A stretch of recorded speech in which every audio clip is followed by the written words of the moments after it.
Assalamualaikum warahmatullahi wabarakatuh.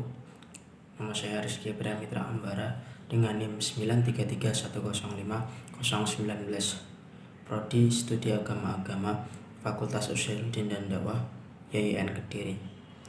Di sini saya akan mempresentasikan tentang resumen Islamfobia.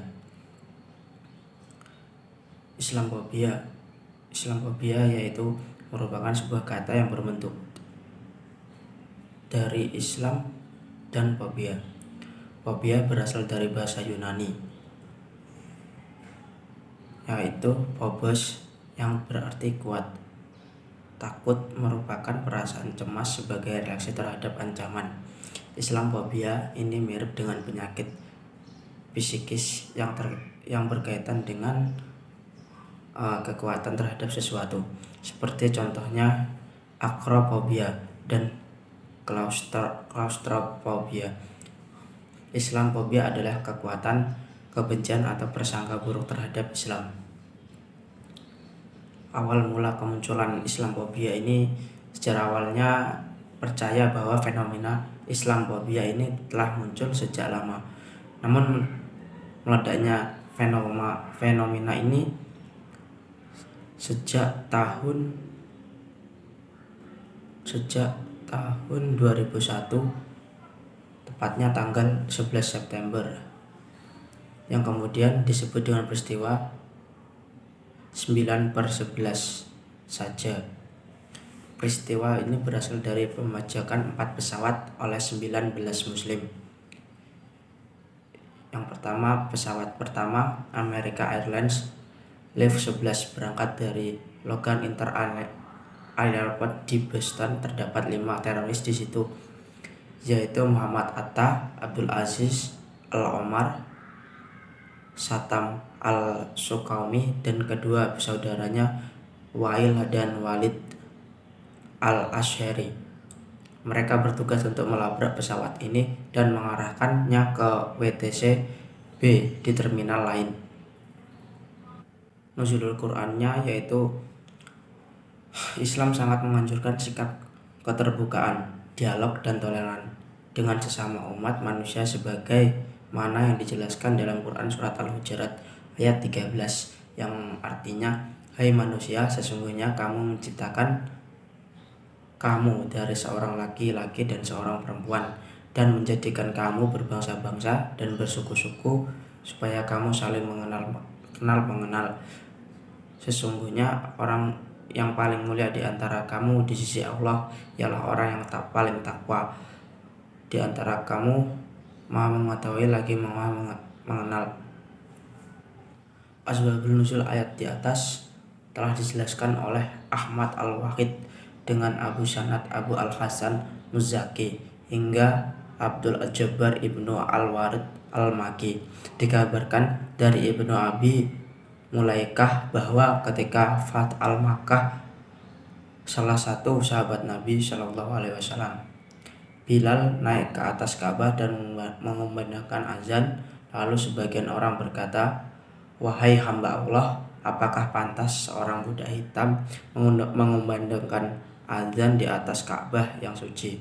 Kemudian seorang menjawab, "Jika Allah murka dengan orang ini, pasti Allah akan menghentikannya." Kita lihat dalam Quran surat As-Saff, ini merupakan munasabah ayatnya yang memiliki arti mereka ingin memendam cahaya Allah dengan mulut mereka, tetapi Allah menyempurnakan cahayanya walau orang-orang kafir membencinya. Ayat ini menjelaskan adanya usaha orang musyrik untuk menghilangkan cahaya Allah, entah dengan cara mengolok-olok, memfitnah, atau menghina agama lain dan untuk mengikutinya.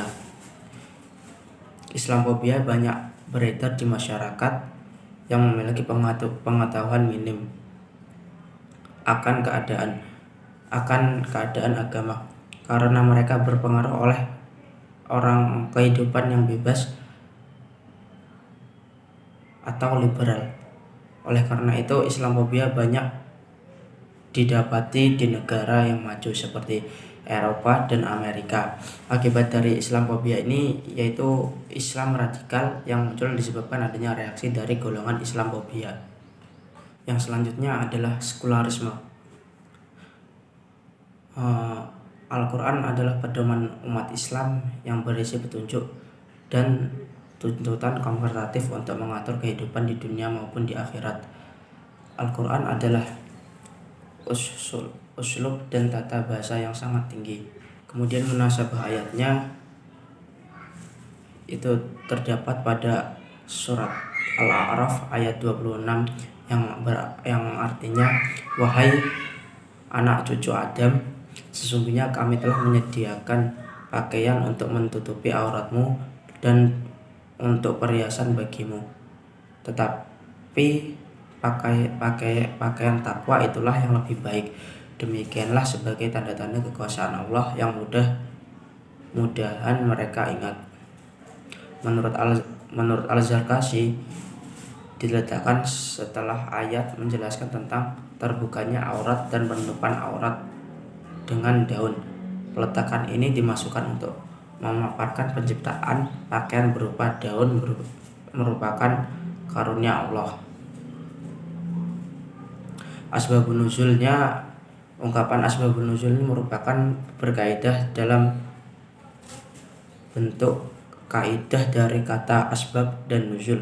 Secara etimologi, asbabun nuzul adalah sebab-sebab yang melatar belakangi terjadinya sesuatu, meskipun segala fenomena yang membelakangi terjadi disebut asbabul nuzul dalam pemakaiannya. Ilmu munasabah Al-Quran tidak kelihatan adanya keseragaman ulama pertama kali memfokuskan perhatiannya pada masalah munasabah Al-Quran. Abu Bakar, seorang ulama ilmu syariah dan bahasa, yang mengakui ekstensi ilmu munasabah ini sehingga melakukan kritik kepada ulama Baghdad untuk menyongkong perak dan kehadiran ilmu munasabah Al-Quran. Menurut Zarkashi, ditandai oleh peristiwa-peristiwa gaib yang dipertontonkan oleh Allah kepada Nabi dengan mata kepala dan diinformasikan kepada kisah orang-orang masa lampau sebagai tanda mukjizat Nabi.